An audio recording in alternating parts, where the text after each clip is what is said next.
January 2nd, 1861. 9 years later.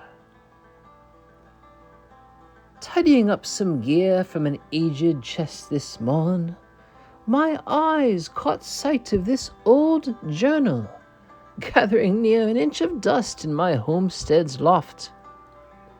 My first notion, upon penning these pages, was to chronicle my westward journey, with all of its trials and hardships detailed. My plan, then, was to dispatch it back to my kin in New Jersey post-haste upon my safe landing in Oregon Territory, giving them peace of mind of my welfare. Yet, upon reaching my journey's end, I put this diary aside, biding my time for the day when mail services spanned our vast nation faithfully. At long last, such a day has dawned, what with the U.S. mail setting up shop in Oregon City. In my moments of ease this Lord's Day, down at the local cafe, cradling a hefty mug of coffee, I set aside the daily newsprint for a trip down memory lane. Pursuing my past musings, a sense of embarrassment overtook me, persuading me against sending this diary homeward to my folks. I reckon I'll pen a new, more succinct letter for my folks back east instead. Yet, for the sake of future generations and my own contentment, I aim to add a few concluding words to this diary. Thus, I may stow it once more in my attic within that ancient chest, perchance to unearth it once again in another decade's time.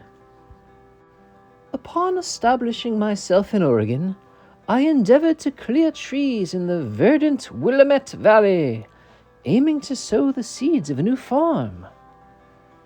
The territory, teeming with colossal evergreens, demanded not only the felling of those towering giants, but also the laborious removal of their extensive roots. It proved to be arduous work, and for several initial moons, my unconventional family, comprising my dear Eva, the widow of Malacca, her ugly son, and her twins, newly brought into this world, continued our existence under the shelter of canvas tents, as we had on the trail. To my great dismay, they consigned the lad to share my own personal tent, set at a distance of 100 paces from their own.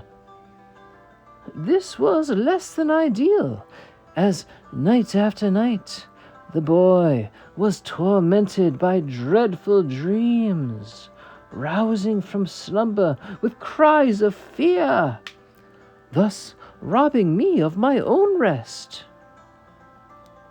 Furthermore, the relentless downpours and floods of this region posed an ever-present trial and tribulation.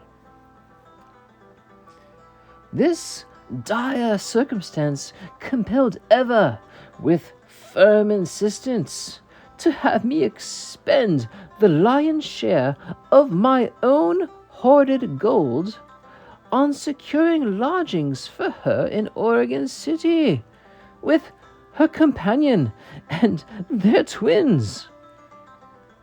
Meanwhile, I was relegated to languish alone in my damp tent alongside the ugly lad.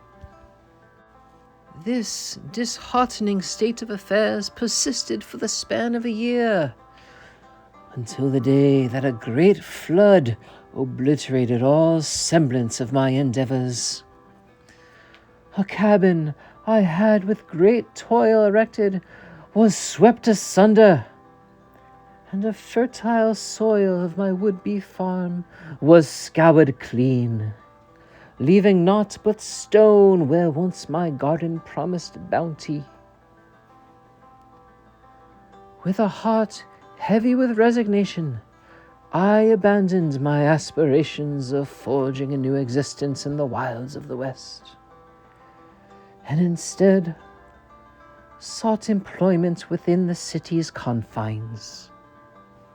Fortune smiled upon me, for the Army Corps had established an office in town, and I found myself once more in the employ of a cartographer, tasked with delineating the contours of our burgeoning territory amidst its rapid development. Not long thereafter, Eva confided two astonishing truths.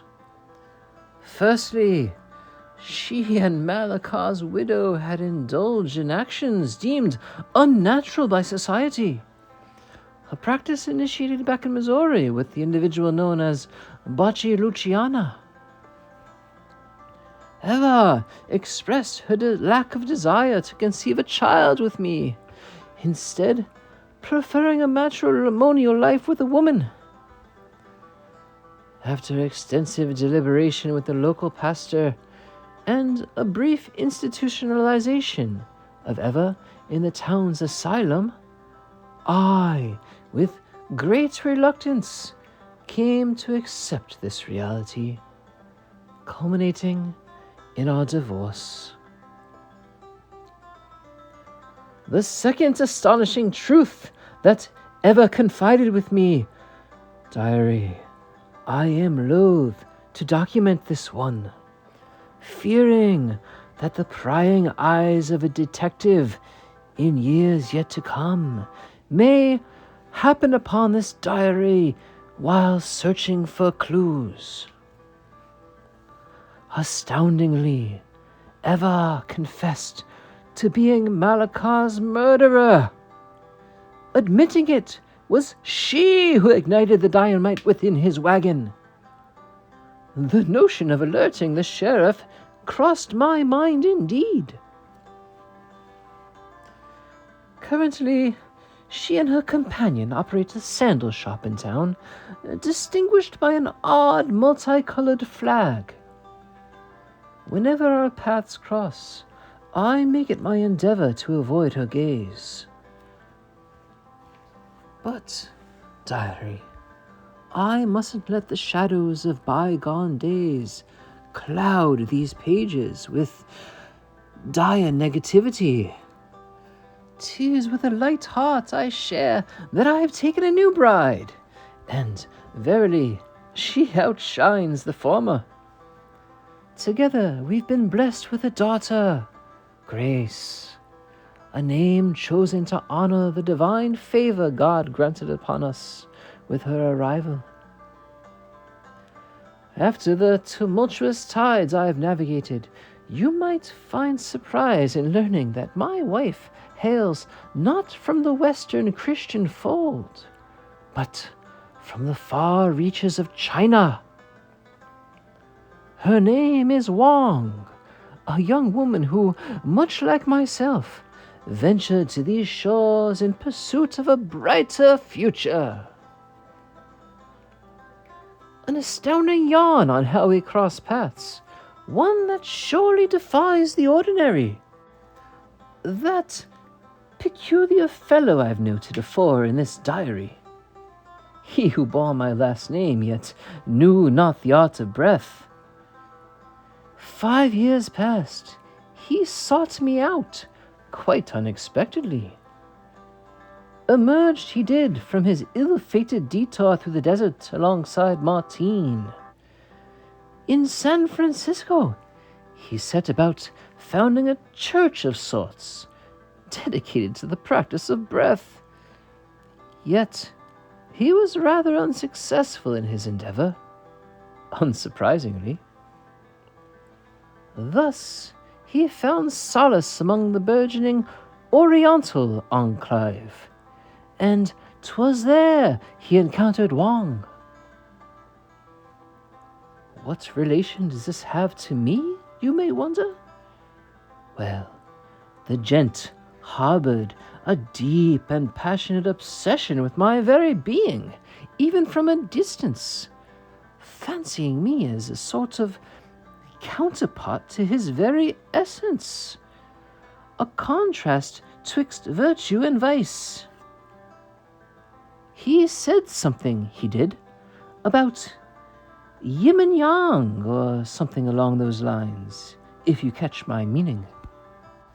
It made no sense to me whatsoever, but this is what he was beginning to explain to me, as he had me pinned on the ground, a knife in his hand, looking to murder me in my own home. Aye, a most peculiar turn of events indeed. His lady, she stood by in the corner, a silent witness to our grim ballet. Was fear my companion in those moments? Undeniably so. Yet, as our confrontation unfolded, I was reminded of an epiphany I had recorded in this very diary years prior, during our conjecture over who bore the blame for Malakar's untimely demise.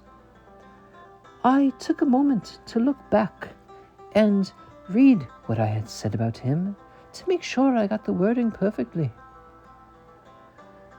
No longer do I suspect Joseph. The man lacks the spunk for such grim deeds. No soul prone to pathologizing the minds of other men harbors the heart to take blood.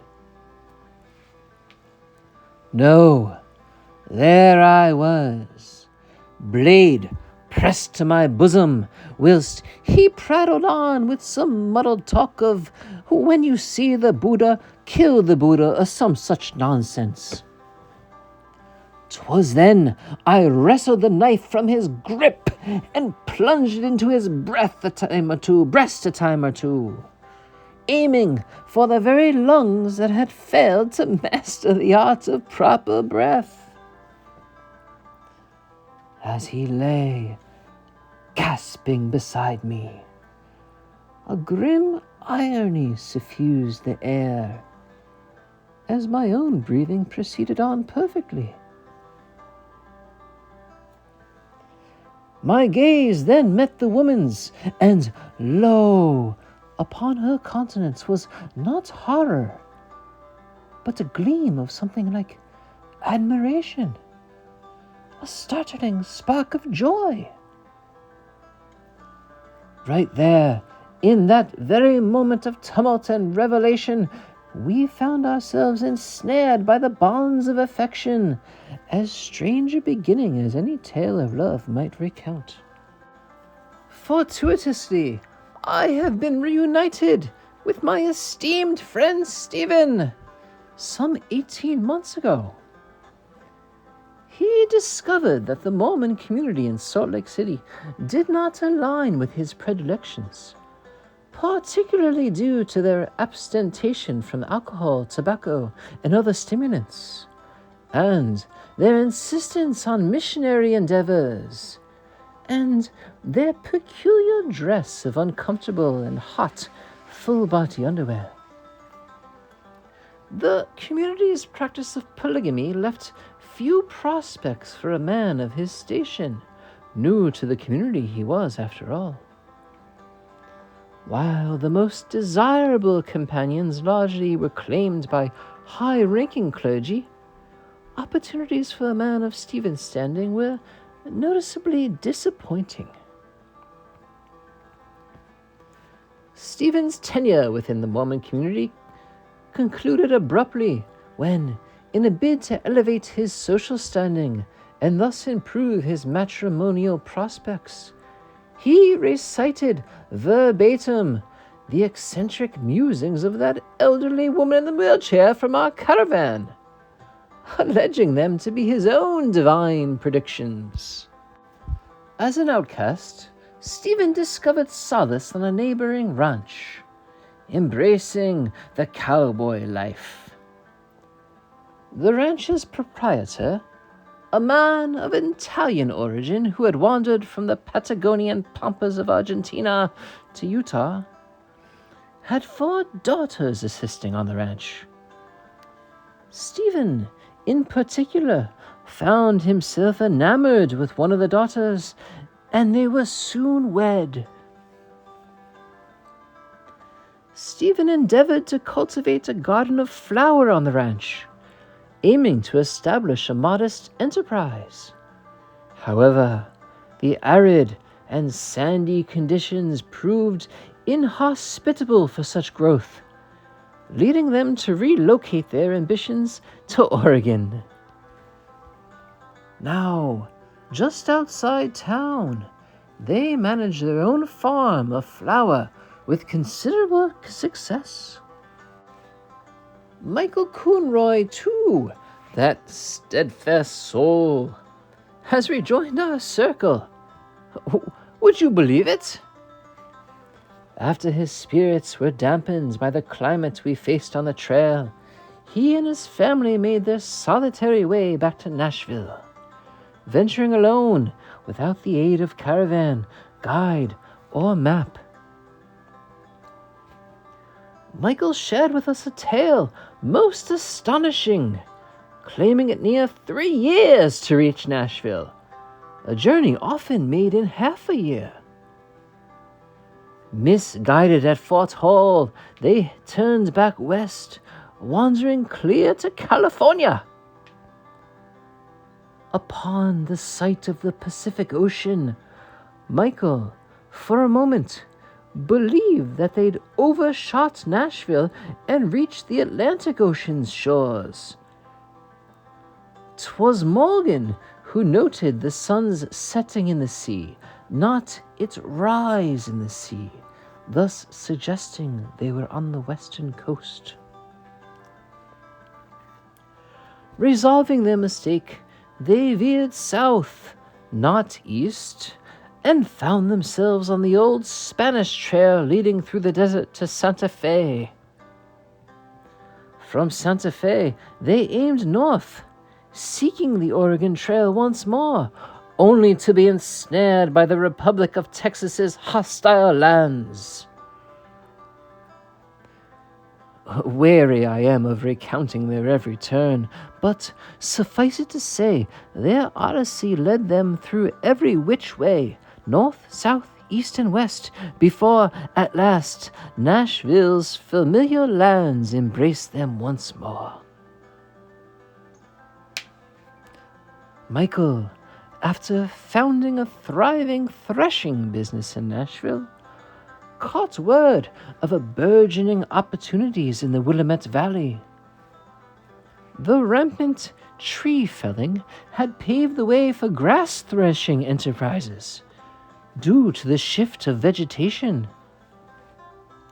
Thus, they set forth once more in their time-worn wagon, a testament to 3 years of journeying, and made their way back to Oregon. Their return, however, was not without peril, as they once again fell prey to capture, this time at the hands of the Sioux Indians instead of the Pawnee. Michael has since established a grass threshing business right here in Oregon City. And, importantly, he's made it his mission to improve his sense of direction, and he has become an expert of every byway and lane in this town. His family, too, is flourishing in our community. Even Major Jeffrey Smith, he himself has been reassigned from the distant post at Fort Laramie to Fort Vancouver, just right across the mighty Columbia River from us. He brings word that the native populations of the plains have dwindled as commerce burgeons in these parts. Furthermore, he speaks of tensions rising over some islands in the Strait of Juan de Fuca, hinting at potential strife with England. Amidst these rugged and uncertain times, we four take comfort in the company of each other. Gathered around at the local saloon, we recall Michael's harrowing rescue from Indian capture. We bear witness to Stephen's verse, ever improving as the days wear on. We wonder aloud about the old woman bound to her chair. What might she have been trying to tell us with her ramblings? We ponder, with no amount of uncertainty, the fate of Martine.